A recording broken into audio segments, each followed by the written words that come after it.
بسم اللہ الرحمن الرحیم۔ السلام علیکم۔ یہ جماعت سوم کی اردو کی کتاب ہے۔ آج 23 جولائی جمعرات کا دن ہے۔ پاکستان اوورسیز دختران ملت ہائر سیکنڈری اسکول منڈیر۔ آج کی اچھی بات، جو شخص اللہ تعالیٰ اور آخرت کے دن پر ایمان رکھتا ہے اسے چاہیے کہ اپنے مہمان کی عزت کرے۔ مہمان کی مہمان نوازی کا اہتمام کرنا سنت رسول اللہ صلی اللہ علیہ وآلہ وسلم ہے۔ آپ صلی اللہ علیہ وآلہ وسلم بھی اپنے گھر آئے مہمان کی بہت عزت کرتے تھے اور اپنے حصے کا کھانا بھی اس کو پیش کر دیتے تھے۔ اس لیے ہمیں بھی ہمیشہ اپنے مہمان کی عزت کا خیال رکھنا چاہیے اور مہمان نوازی کا اہتمام اچھے طریقے سے کرنا چاہیے۔ اللہ تعالیٰ نے زمین پر موجود تمام مخلوقات کو بنایا ہے۔ زمین، آسمان، سورج، چاند اور ستارے، موسم، دن اور رات کے آنے جانے میں اللہ تعالیٰ کی حکمت موجود ہے۔ دن ہوتے ہی ہر طرف اجالا ہو جاتا ہے اور رات کو اندھیرا چھا جاتا ہے۔ دن اللہ تعالیٰ نے دنیا کے کام کاج کرنے کے لیے بنایا ہے اور رات اپنی عبادت اور آرام کے لیے بنائی ہے۔ اگر ہر وقت دن رہتا تو انسان کو آرام کا وقت کبھی بھی نہ مل سکتا۔ اس لیے اللہ تعالیٰ نے پوری کائنات کے نظام میں ایک توازن رکھا ہے۔ ہر کام اپنے وقت پر ہو رہا ہے۔ آج ہم سبق نمبر 6 عنوان نظم رات دن صفحہ نمبر 35 کی پڑھائی کریں گے۔ سب سے پہلے ہم اس سبق کے اہم الفاظ پڑھیں گے، آپ بھی میرے ساتھ دہرائیے گا۔ سب سے پہلا لفظ ہے حکمت۔ حکمت یعنی عقل۔ اندھیرا، اندھیرا۔ دوسرا لفظ ڈھنگ۔ ڈھنگ یعنی طریقہ۔ شب، شب یعنی رات۔ سجائے، سجائے یعنی سوارے۔ آئیں اب اس نظم کی پڑھائی کرتے ہیں۔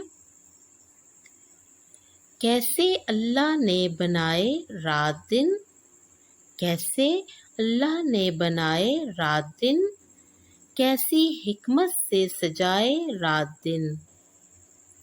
صبح آئی تو اجالا آ گیا، صبح آئی تو اجالا آ گیا، شام آئی تو اندھیرا چھا گیا۔ دن ہوا تو لوگ سارے جاگ اٹھے، دن ہوا تو لوگ سارے جاگ اٹھے، رات آئی چاند تارے جاگ اٹھے۔ دن بنا ہے کام کرنے کے لیے، دن بنا ہے کام کرنے کے لیے، رات ہے آرام کرنے کے لیے۔ اب اس سبق کے الفاظ معنی پڑھتے ہیں۔ سب سے پہلا لفظ ہے حکمت۔ حکمت یعنی عقل۔ بے جان، بے جان اس کا معنی ہے جس میں جان نہ ہو۔ اگلا لفظ ہے شب۔ شب اس کا معنی ہے رات۔ اگلا لفظ اجالا۔ اجالا یعنی روشنی۔ ڈھنگ، ڈھنگ یعنی طریقہ۔ حیوان، حیوان اس کا معنی ہے جانور۔ الفاظ کے جملے بنائیں۔ جاندار اس کا معنی ہے جس چیز میں جان ہو اسے ہم جاندار کہتے ہیں۔ پودے جاندار ہیں، اس کا جملہ پودے جاندار ہیں۔ حکمت یعنی عقل، اللہ کے ہر کام میں حکمت ہے۔ لوگ اس کا جملہ ہے کپڑے کی دکان پر لوگ جمع تھے۔ ڈھنگ اس کا معنی ہے طریقہ، قدرت کے ڈھنگ نرالے ہیں۔ کام میں روزانہ اسکول کا کام کرتا ہوں۔ پرنسپل صاحب کے نام شادی میں شرکت کی درخواست لکھیں۔ درخواست لکھنے کے لیے جب بھی آپ درخواست لکھیں تو آپ نے پرنسپل صاحب کے نام درخواست لکھنی ہوگی۔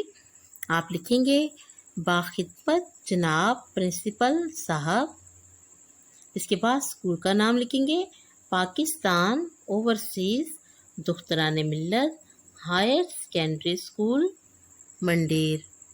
اس کے بعد آپ مخاطب کریں گے جناب علی، جناب علی، اس کے بعد ندائیہ کا نشان ڈالیں گے۔ ادب سے گزارش ہے، ادب سے گزارش ہے کہ میرے ماموں کی شادی لاہور میں ہے۔ جس جگہ پہ آپ نے جانا ہے آپ اس جگہ کا نام بھی لکھیں گے کہ کہاں پہ شادی ہو رہی ہے۔ آپ لکھیں گے کہ میرے ماموں کی شادی لاہور میں ہے جس میں میری شرکت ضروری ہے۔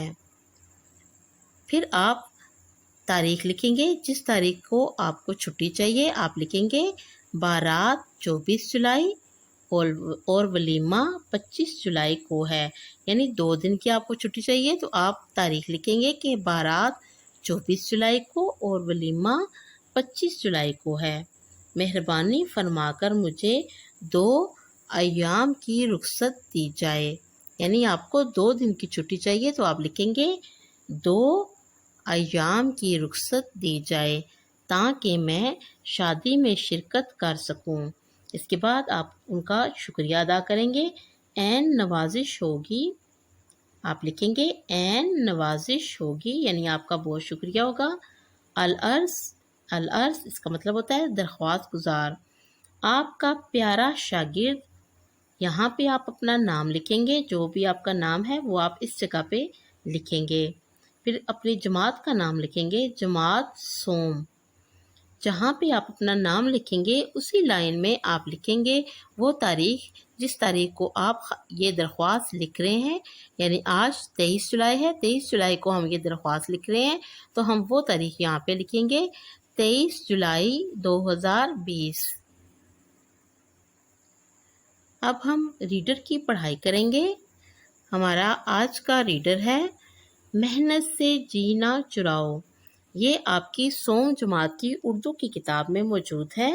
آج ہم صفحہ نمبر 120 اور 121 کی پڑھائی کریں گے۔ سب سے پہلے ہم اس سبق کے اہم الفاظ پڑھیں گے، آپ بھی میرے ساتھ دہرائیے گا۔ سب سے پہلا لفظ ہے درہم، درہم۔ خدمت، خدمت۔ مناسب، مناسب یعنی ٹھیک۔ حکم، حکم۔ رسی، رسی۔ آئیے اب ہم اپنی پڑھائی کا آغاز کرتے ہیں۔ آپ اپنے ہاتھ میں ایک کچی پینسل پکڑیں اور نئے الفاظ کو خط کشید کرتے جائیں۔ ان کی بات سن کر نوجوان بولا، نوجوان کو خط کشید کریں۔ آپ نے بالکل ٹھیک کہا۔ احمد کے ابو نے اسے سمجھانے کے لیے کہا، سمجھانے کو خط کشید کریں۔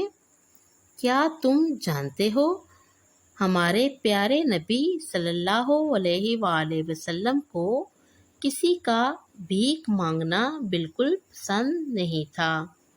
بھیک کو خط کشید کریں۔